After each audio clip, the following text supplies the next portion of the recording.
always agree with him, but Lee Corso of ESPN said something recently that I agree with him 100% when it comes to the status of college football today. Success breeds success.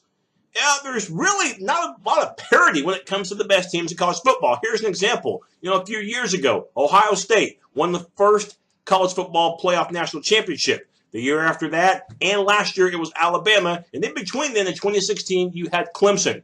Well, look at today. Alabama, they're the preseason #1. Ohio State, despite the controversy with Urban Meyer, they're still one of the top teams in the country. Oklahoma has made a couple of college football playoffs. And, they're going to be a factor again, despite no Baker Mayfield.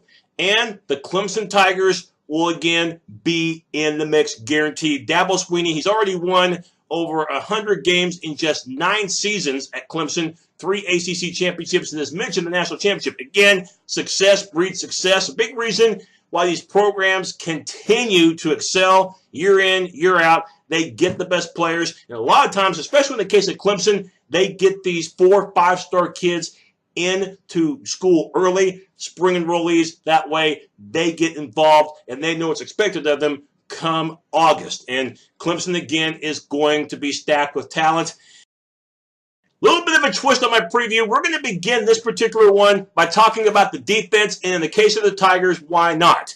Brent Venables, what can you say? Last season had another top-notch defense. And by the way, Venables during this offseason, a raise, $2.1 million per year.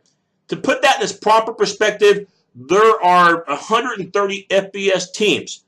Over half of those coaches don't make $2.1 million per year. So Venables is making that as a D coordinator, but hey, well earned. When you consider that last season the Tigers were tops in the ACC in scoring defense, rush and pass defense, and total D. In fact, their scoring defense was second best in the country, allowing 13.6 points per contest. So the Tigers think they're going to be good again? Oh, yeah.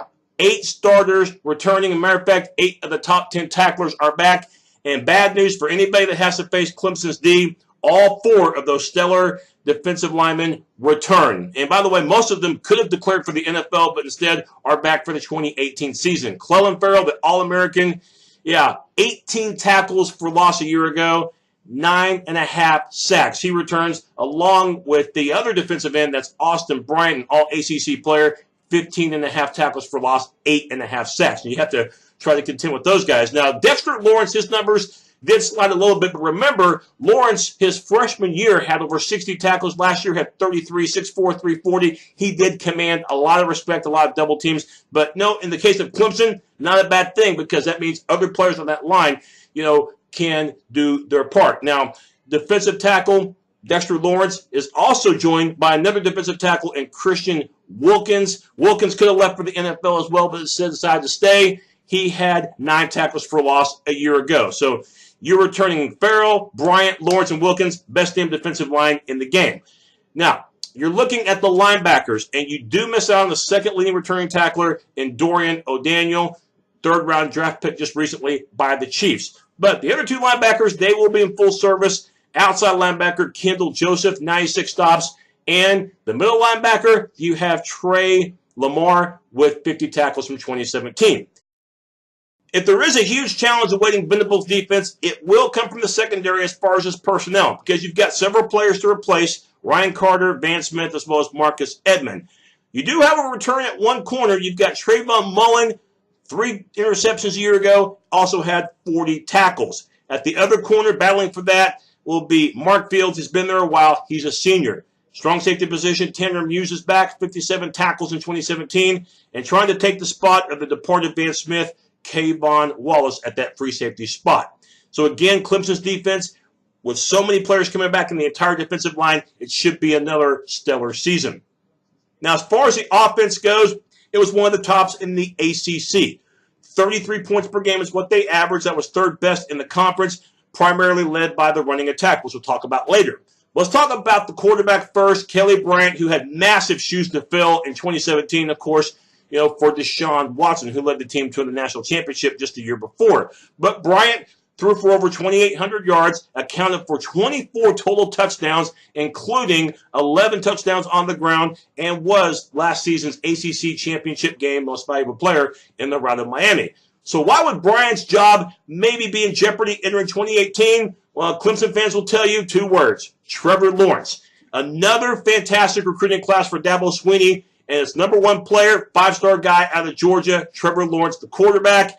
And Lawrence does have an arm, and from all accounts, throws the ball accurately, and this could be the one advantage that Clemson would have as opposed to last year, because Bryant, for all the good things he did have a difficult time completing those passes over the middle, wasn't always consistent in doing that. So that's the one element that Lawrence could bring. So we'll see what happens in terms of who will be that starting quarterback. And just because Bryant starts the year doesn't necessarily mean he'll finish it. So we'll see if Bryant can hold on to his job, because Trevor Lawrence, he's waiting in the wings.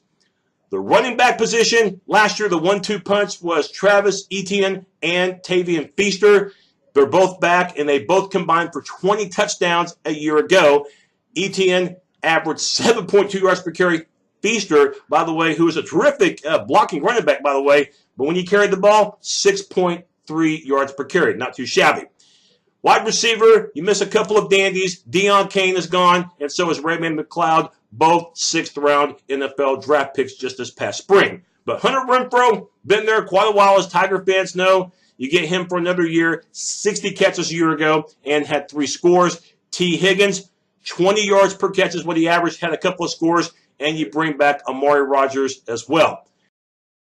And finally, got to talk about those big uglies up front. The offensive line, Mylan Richard returns at tight end. Expect him to be more involved in the passing attack. A year ago, had 18 receptions. Mylan Richard, he is the nephew, by the way, of one of the greatest college football players of all time, in Herschel Walker.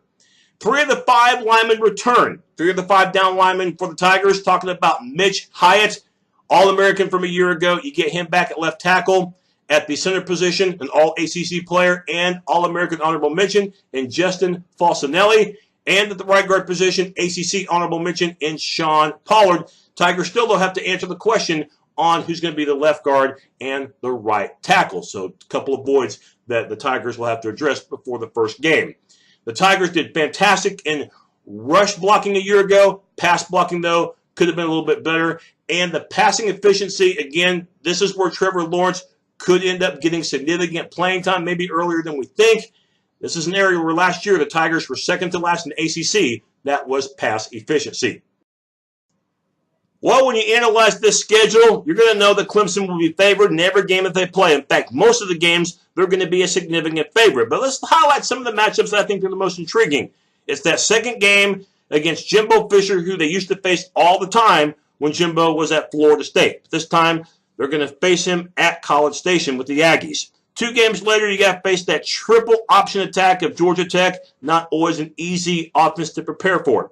The next week, Syracuse. Normally, I wouldn't bring up a matchup between Syracuse and Clemson, but remember, the Orange last year upset the Tigers. And then the next week, Wake Forest. The Demon Deacons could be 4-1 or even 5-0 if they pull off the upset against Notre Dame. So watch for that game in early October. North Carolina State will have a high-quality team. You get them, though, at home. And Louisville, in a bit of a rebuilding mode this year, you get them at Death Valley November 3rd. And you close out the season against a pretty good team in South Carolina. Last year, though, it was all Clemson in that matchup at Columbia. But this time, you get them at Clemson Memorial Stadium. Not a surprise at all, Clemson is the most talented team in the ACC, and just barring significant injuries or just a mental collapse, it's going to be Clemson's division, and I think they'll play Miami once again for the ACC Championship. Yep, got Clemson winning the Atlantic. That's my look at the Tigers. We'll see you next time.